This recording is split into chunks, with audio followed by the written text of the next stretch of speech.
It's time We do not have a professional handler here. to talk candidly. I can barely draw a stick figure. Are you ready? Anything is possible today. Live from Arlington, Virginia. Ladies and gentlemen, boys and girls, dogs, babies, and great big Bengal tigers, welcome back to the Blackstone Federal podcast. I'm your host, Patrick Elder, and with me as always on the ones and twos making it all happen is Nick Hansen. Hit us up on Twitter at BTG Federal, hashtag podcast. Tell us what you think. Let us know if you love it, if you hate it, and send us a question and we will debate it. Today we have a very special guest, a very special kind of guest, a federal employee. Now, folks, I've worked with feds, to use the parlance of our business here in the Beltway, in there for many years in their natural habitat, but today we've got one live here in the studio in the wild, okay? So just want to make sure you are all aware we do not have a professional handler here, so Nick and I are putting our lives on the line. Anything is possible today, but that's how much we love you out here in Blackstone. So without further ado, to talk to us today about creativity in a non-creative workspace, the czarina of the TRM, Miss Adrienne Barge. The czarina. It's wonderful to be here. Welcome, Adrienne. So for those in our audience that don't know you, would you mind telling us a little bit about yourself and perhaps shed some light on this thing called the TRM? Thank you for using the correct acronym. Pat likes to call it the TREM, and I can't say, it's bad. But, I'm Adrienne Barge. I am, my official title is IT specialist. I do use that sometimes to get away with stuff, but that's not creative, so bada boom. Yeah. I am the product manager for the technology reference model, TRM. It's basically a database that tells our agency's employees what is approved or not approved for use regarding software. Okay, great. Yes. And so I think that's something that a lot of people can relate to, even if it's not called the TRM, wherever you might be. Let's talk about creativity in the non-creative workspace. And when we say non-creative, that sounds awfully negative. So let's pull the thread on that. Let's give some color to what we mean by a non-creative workspace. Well, first of all, to be creative, you need to pitch your idea to people. Mm-hmm. So definitely do not call non-creative workspace a negative thing. Okay. That being said, though, I think it's non-creative can be synonymous with bureaucracy. Okay. Bureaucracy is not sexy. Governance is not sexy. So sometimes that can set a precedence that you don't need to be creative. So that's kind of what I think. Also, an office of no, where like every idea you have is no, or they're like, oh, that's not allowed, or oh, that's not ethical, or believe me, in the government you can come up with a reason for saying no to anything. Mm-hmm. But it's just all about the art of debating, as you said in your intro. Oh, okay. Very nice. Nice callback there. And in some ways, I think about the space that we're in as far as IT goes, and particularly in the government. In a lot of ways, it's very regimented. You have a statement of work that you are performing to. Yes. It's very clear what your goal is. Yep. Not necessarily something, like a Google or an Amazon where part of your job description is coming up with creative solutions or new ideas. Right. Would you say that that's the kind of non-creative workspace that we're talking about in this case? 100%. Can you imagine if we had like a slide at work? That would be awesome. I would That's what I think of when I think Google Workspace. I think of like they're light and airy and like green and slides everywhere. I would love to have the fireman's pole, and we could pull the bust of like the president and it would come out from behind the bookshelf, Yes. Like the Batcave. One of the reasons, remember, when you're fed, you spend taxpayer money. So part of the reason it's hard to be creative is that you're always thinking, like, is this the best use for taxpayer money? And a slide in a work environment probably is not the best use of taxpayer money. So I think that's why it's hard to be creative, because you have to be transparent. You have to have a very good argument. You're using taxpayer money. Your boss's boss's boss is going to have to go on the Hill and testify. So that's all what you're working with while you're trying to also be creative. I think that's a great point. And, when you were talking about the structure of the workspace that we're in, and that bureaucracy and that type of thing, that is necessary and very important. Exactly. So it's about trying to find a way to be creative and also work within I'm that all structure. about the loopholes. All right. All about the loopholes. Awesome. So, so with that, let's dive into the actual creative part, because I think we've teased that enough at this point. And I think part of that is trying to figure out like what kind of creative person you are. So when I think about this, it's a lot of times when it gets to be creative, we're talking about like artsy and paintings and sculptures, and I'm a delicate little flower snowflake type. What kind of creative person are you, or what kind of types of creative people are out there that could thrive in this kind of environment? Great question. First of all, I can barely draw a stick figure, so that is not the kind of. When I think of creative, that definitely is a huge part of it. My third grader is very creative. She can draw excellent paintings. I just can't do that. To me, when I think of being creative, it's, finding a more efficient way, a faster way, a better way to do something, or a way to make something better, a way to improve something. That's what I think when I think of being creative. So you want to be like the 3M of the government.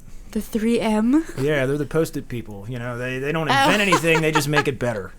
Sure, we should brand this. Maybe we like the bacon. The bacon. Bacon makes everything better.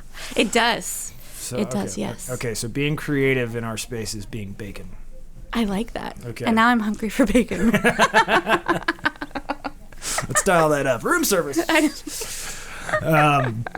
So in that, so you talked about this a little bit, and finding it in yourself. What is the thing that you are creative about? So it's not necessarily the artsy thing. It may be the innovative thing. Right. Innovative. How do you find that part of it? So if I'm not creative in an artsy way, right? How do I find that thing that I'm creative about? Is it a certain excitement that you need to have, or is it something that you need to know about yourself? I would say it's both, actually. Okay. That's a really good question. So I have a formula for being creative. Okay. This is good it's stuff. It's unpatented. Okay. But I think this will kind of answer your question. So the very first thing you have to do when you're trying to be creative in our bureaucratic environment or any uncreative environment, you've got to check your ego at the door. Okay. You cannot be egotistical. Part of what you said about know about yourself, you have to be a little confident. Mm-hmm. Our environment is very critical. It can be a little toxic sometimes. But you have to be confident in yourself and your skills. So therefore, it's fine to check your ego at the door because you know exactly what you can bring to the table. Okay. Because in our environments, people say no a lot, and you have to be completely okay with hearing no. I can sympathize with that, believe me. Yeah, so maybe being confident, having a tough shell, and then, if I guess we're going to talk about being a Fed, you have to be, there's a reason you have to want to be a Fed. Yeah. I have always wanted to be a Fed, and my grandfather instilled in me a huge sense of public service, so it's very important to me. Mm-hmm. I was talking to my grandmother the other day, and I said, Grandma, the only reason I live here, I grew up in Texas, so mm-hmm. This DC weather and environment, this is not the South, I'm sorry. So I said... Just for all those folks in New England who think that Northern Virginia is the South. It is Thank not. you for clarifying that. It is not the South. The only reason that I choose to live here, raise a family here, be away from family, is because I want to be a Fed. I want to work for the government. So you have to have purpose, passion coming from somewhere. Okay. To ground you. That's a good point, and I think that's looking for that within yourself. The thing that drives you is really helpful when trying to find that creative thing. Is it? And then the other question that I wanted to kind of pull at here was: does everyone have that creative thing in them? For sure. Is it something that you think is I need to find it, or I'm just not creative? Is it I'm not trying hard enough, or it's just not me? I think everyone has it. I think just sometimes if you let yourself get comfortable in the non-creative environment, you think you don't have it. So you become the environment? Yeah. Yes, okay. For sure. I feel like there's something about this in the Shawshank Redemption we should be referencing right now, but I don't want to draw that parallel for what we're working in. Haven't you noticed this, though, Pat? Like in our area, we said, like, people come over and they're like, oh, people are talking and laughing over here. Yes. Like, you have to, I think I get in before you do, but like, I'm not a morning person, but I try every day when I get to work. I always try and be like, good morning, hello, say the first thing, just like set the mood for the day kind of thing. It's good to start out on a high there because exactly. I think your highest energy level, and I think they've done studies about just your cognitive ability is always the highest in the morning. Well, maybe.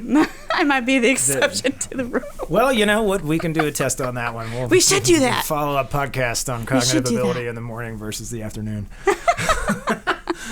And that's a great transition because I think what we want to talk about is also this value in being creative in the workplace. Even in any workplace, but particularly in ones where it's not necessarily a place where they're fostering that actively, something that you have to be a self-driver on. What is the value in that?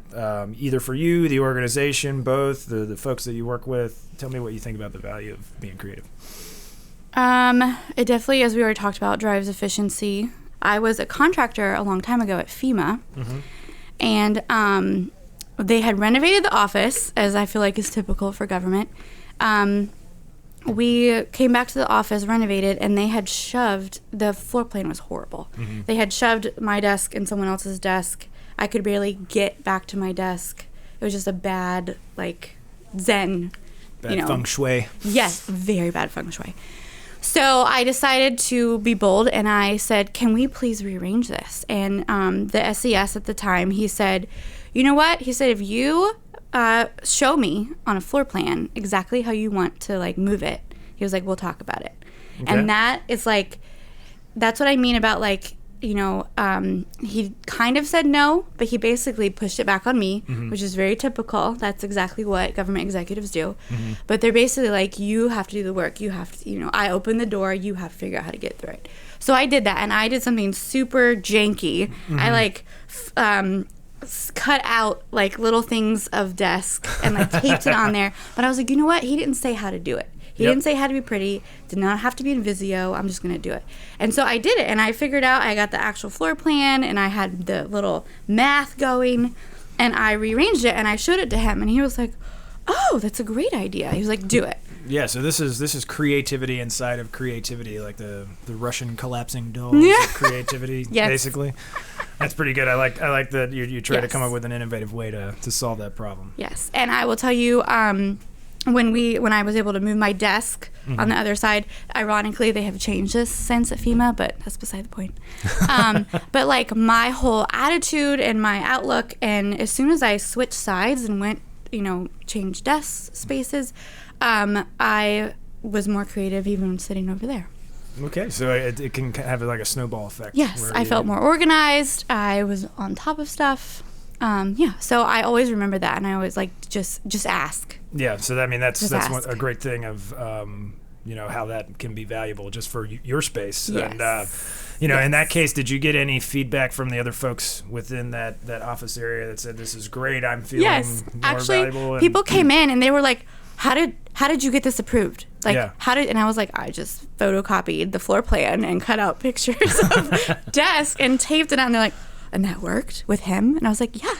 Wow. And this SES and he's actually one of my mentors now. And so I think that got me a lot of cred with him. There's a lot of benefit there personally, and even as the larger group, as you talked about there. I will say I almost quit when I was like cutting out the pictures of the desk because I was like, this is like, but I was like, no, I was like, I want to be able to be comfortable at work and have a great environment, so I'm going to do this. I don't care.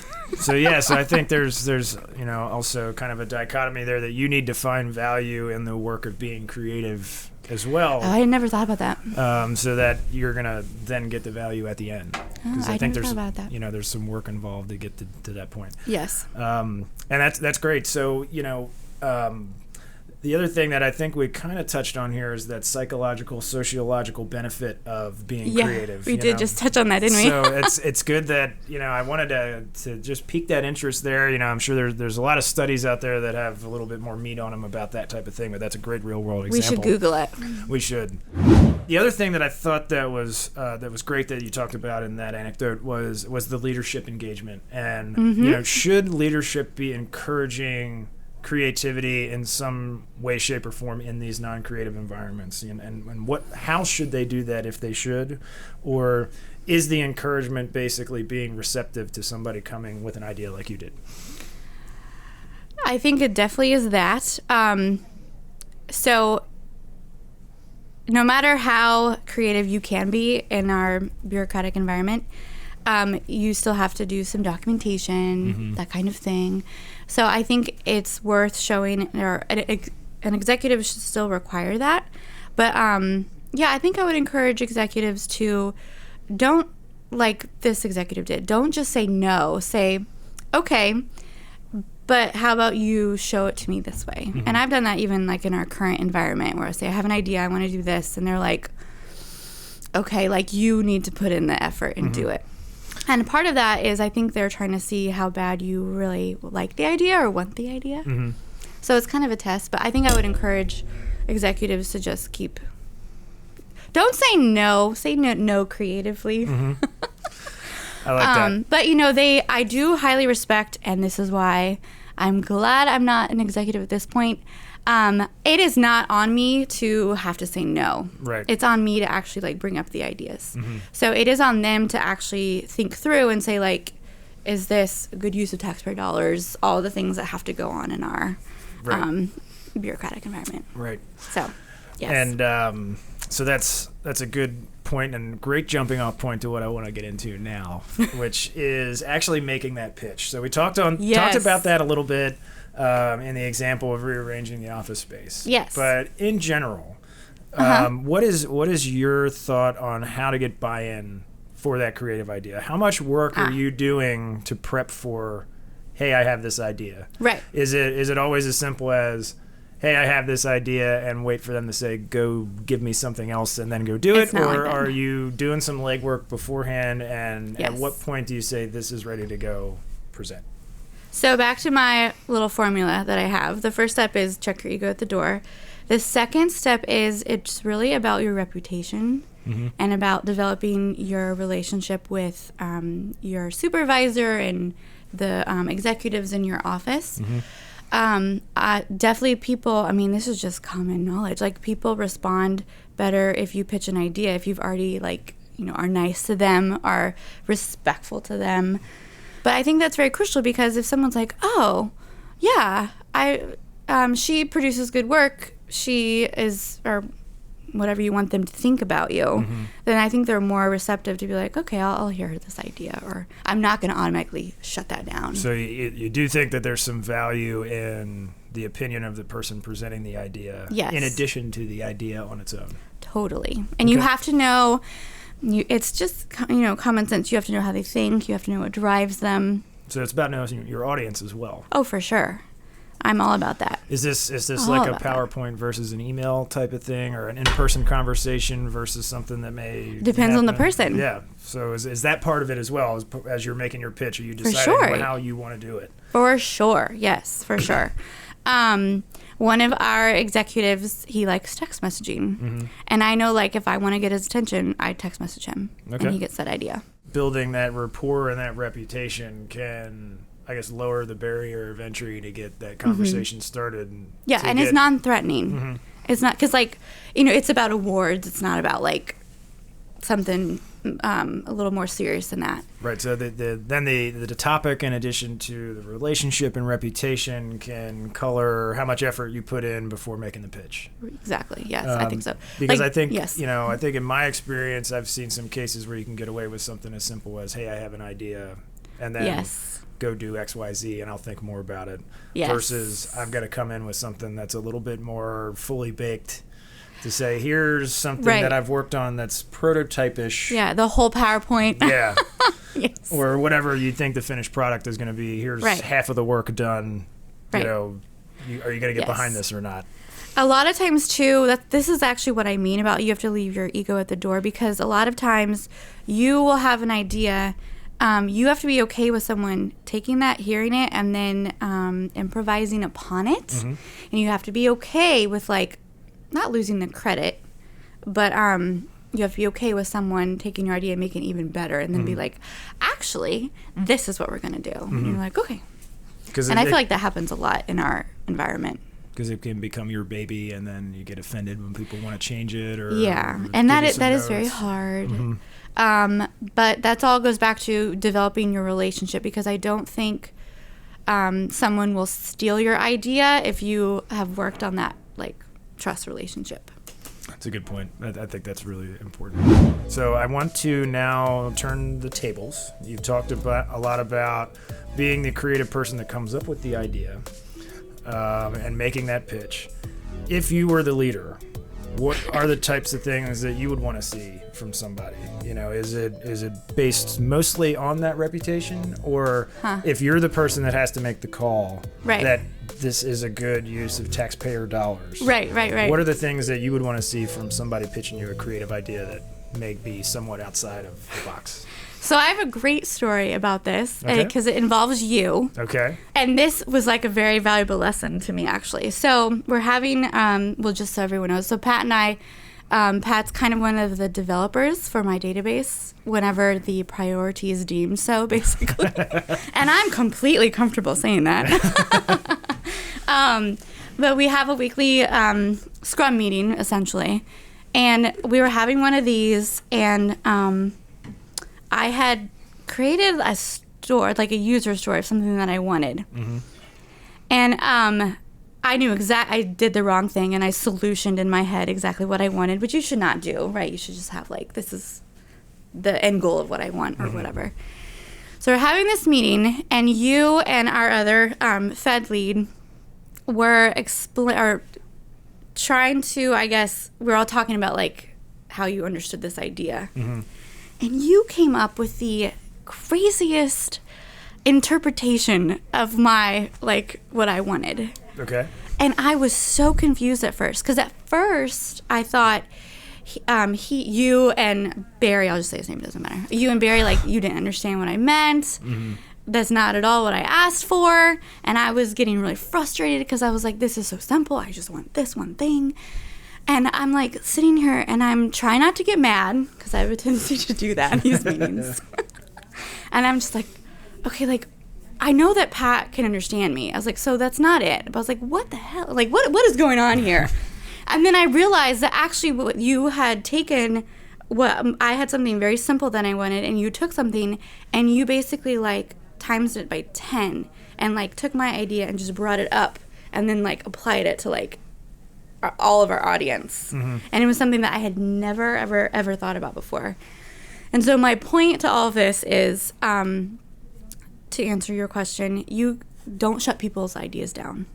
Like, even if you're like, oh, no, that's like, no, just like sit on your hands for a minute, and then get them to, and I think I did say in that meeting something like, okay, can you like explain more, or like justify why? You got to hear them out. I think that's good advice. I do think that's good advice. And, you know, you've been on both sides, so you can obviously see there's good reasons for where each person's coming from, and trying to find the way to meet in the middle to make it happen, I think is what we're really talking about here. So last thing that I want to get into is striking the balance. So we've talked about the, proper use of taxpayer dollars, hours, and efforts associated with, what we'll call our real jobs. Right. Our real jobs. So you've taken this step. You're inspired by what we've talked about. You're going to be creative now. I'm going to be creative. I've got great ideas running through my head. When am I going to do my real job? So how do you find that balance? So, you're trying, you have these ideas that you're passionate about and you want to work on it. But how do you push the envelope on that without shirking your responsibilities to make sure that the things that are still important get done? This is an excellent question. Our deputy CIO came and talked to us at our office in Chinatown. And he said something brilliant. He said, we can't start pursuing like all the sexy, fun things like AI, RPA, all that kind of stuff. He said, until we get our stuff straight in our own house, is basically what he was saying. And that really resonated with me because I feel like I spent all of last year, I kind of divided the work between me and the contractor that we have on board. And I was like, I'm going to focus on like our own agency and you can focus on all the components. because until you get your own house in order, and and the deputy CEO had a great point, like, you cannot go pursue how to figure out how to get this new technology and installed on the network if your own network is crashing every day at noon or whatever.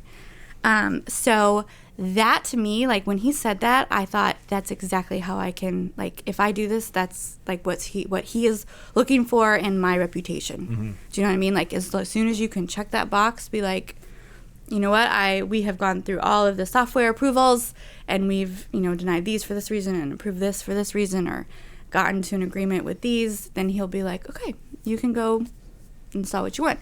And that's huge to me, because I do want to start dabbling with RPA stuff. And that is what? Robotics processing automation. Oh, that sounds fancy. I cannot wait. So I want to pull the thread on that a little bit. Go ahead. Go for it. You talked about you had a very clear and defined thing that you said, when this is done, I can start doing creative, fun stuff. I don't know if that clear, defined thing exists for a lot of people in these types of spaces. And okay. I think that there's probably something that's a little bit more fuzzy that could go on in perpetuity if you let it go on. So is there a way to find time to be creative and also keep moving forward on that particular initiative or initiatives? Right. What does that look like? How do you do that? So you definitely have to straddle both. Like, we've talked about this before too. Like, even though you're told from above the priority, which I just said what it was, we have this joke at work, like, do what they want, and then you still know what you need to get done, and you are still forecasting, and you need to still do that. So I think that comes down to what I call like a battle rhythm kind of for your work week. Okay. I do actually a lot of this kind of planning or inspiration on Fridays. I work from home on Mondays. That's when I get organized for the week. And then Tuesday, Wednesday, Thursday, we are in the office, have meetings. Friday, I'm in the office. You usually are too sometimes, every other Friday or whatever.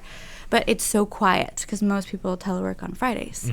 And so that's when I, plow through my email, figure out like what needs to be a priority for the next week, or what I really didn't get to the week before and I need to.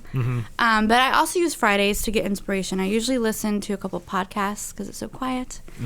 Hopefully we'll be adding a new one to that playlist. Yeah, hopefully. Please, I need some more. That is a very good question, because you constantly still have to, give your Wednesday bullets of what you did the past week, and they have to always align to what the expected priorities are of your, higher ups, basically.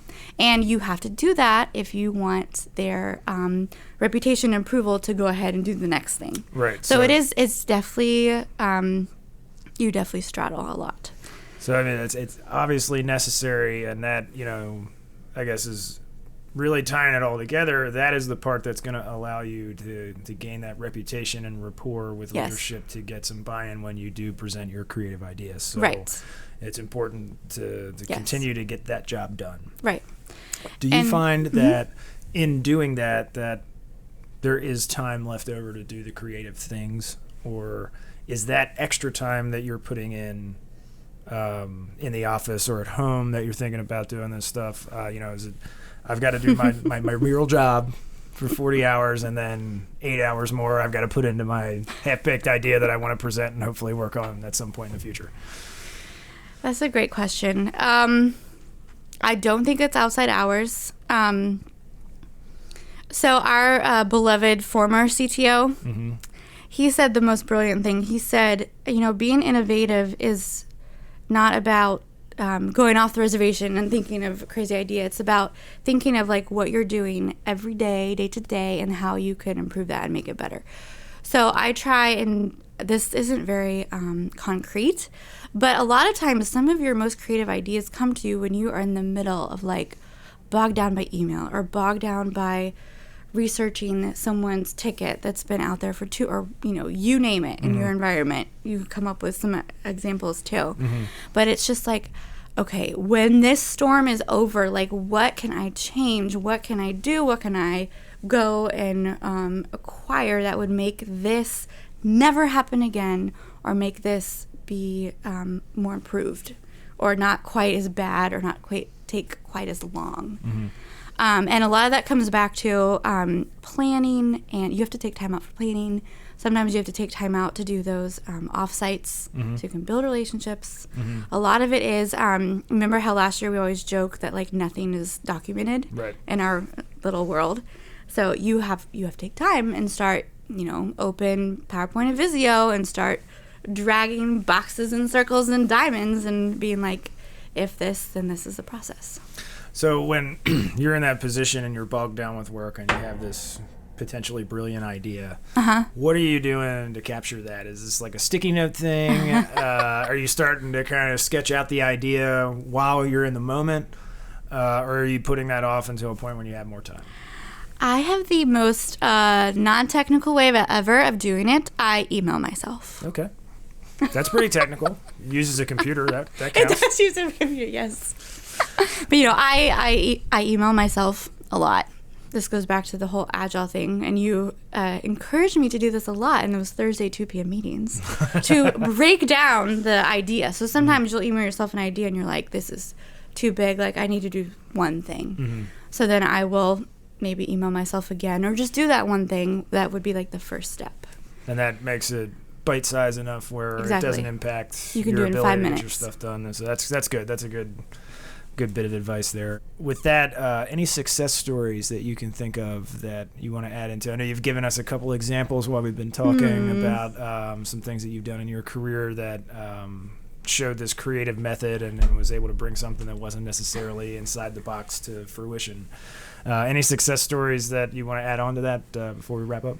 One of the perks of being a Fed is that, especially in the IT world, there's tons of conferences. And when you are a Fed, you get to go for free. It's very obvious why they want you to go for free. But because of how our world is structured, it's way easier to get approval to go to a conference for morning, afternoon than it is to go and put them to pay for training, and you go to training. So it's kind of one thing that I always do. Like I almost sign up for like every conference that's in DC, and a lot of them are within walking distance of our office, which is even better. Nice. So I was at one of those conferences at I think it was like at the Marriott Marquis. I don't even remember what conference it was, but someone was doing an RPA demo, and I happened to be in that session, and I could not believe how easy it was. And so I went back and I said, I want to do this. And they said, we already explored doing that last year, and like it was too soon, it fell on deaf ears. And I was like, well, challenge accepted. Like, I'm doing this. Let's figure this out. And then it just kind of snowballed from there. And then it was snowballed so much that it, in the government, it's very technical. I was told like, oh, I put money on that contract for you to go buy licenses. Okay. And that is huge. So this would have then encapsulated a lot of the stuff that you're talking about, using that rapport that you had, bringing in an idea that was new that. Right. And it wasn't even new. But yes. So a lot of that stuff of it was your rapport. You didn't have to do a whole lot of prep in order to pitch the idea because it was familiar. At least they knew about it. Yes, exactly. And now maybe because you were behind it, it was something that they were willing to give some legs. All right. Well, Adrienne, I want to thank you again for joining us. And before we let you go, any shameless plugs that you want to include before we wrap up? Yes. If you are a millennial, please apply for a Fed job. It's very rewarding. Someone once told me that the reason that I love being a Fed is that there's always a problem to solve. So if you love trying to solve problems and have the patience, because I'm telling you, these problems take 2 years to solve. You've got to have the patience to solve them. And even if you don't want to be a Fed, there are so many contract gigs around here. Just apply for one and see what it's like in the environment. It's very inspiring. Like I already talked about public service, but it's very rewarding. So that's my shameless plug. All right. Well, Adrienne, thank you again for joining us. Great conversation today on creativity. Thanks for having me. And with that, we're going to wrap up. So folks out there in podcast land, hit us up on Twitter at BTG Federal, #podcasts. Let us know what you think. Can I give my Twitter? Absolutely. I have a Twitter. It's OG Gov Millennial. Okay. Now we're talking. OG Gov Millennial, folks. Don't forget it. Hit her up. with all your thoughts questions. my own. And hit us up at BTG Federal, #podcast. Tell us what you think. Let us know if you love it, you hate it, and send us a new question, and we will debate it. And, of course, Love big that. thanks to Nick Hansen for pushing all the right buttons Yes. in the studio. Well done again, sir. And until next time, I'm Patrick Elder, and this was the Blackstone Federal Podcast. All views and opinions expressed by program participants on Candidly, a Blackstone Federal podcast, are their own and do not reflect the views and opinions of Blackstone Federal, its parent company and affiliates, partners, or customers. Candidly, a Blackstone Federal podcast, is written, directed, and produced by Nick and Patrick, with music by Matt Will, and support and inspiration from their talented Blackstone Federal family members and listeners like you.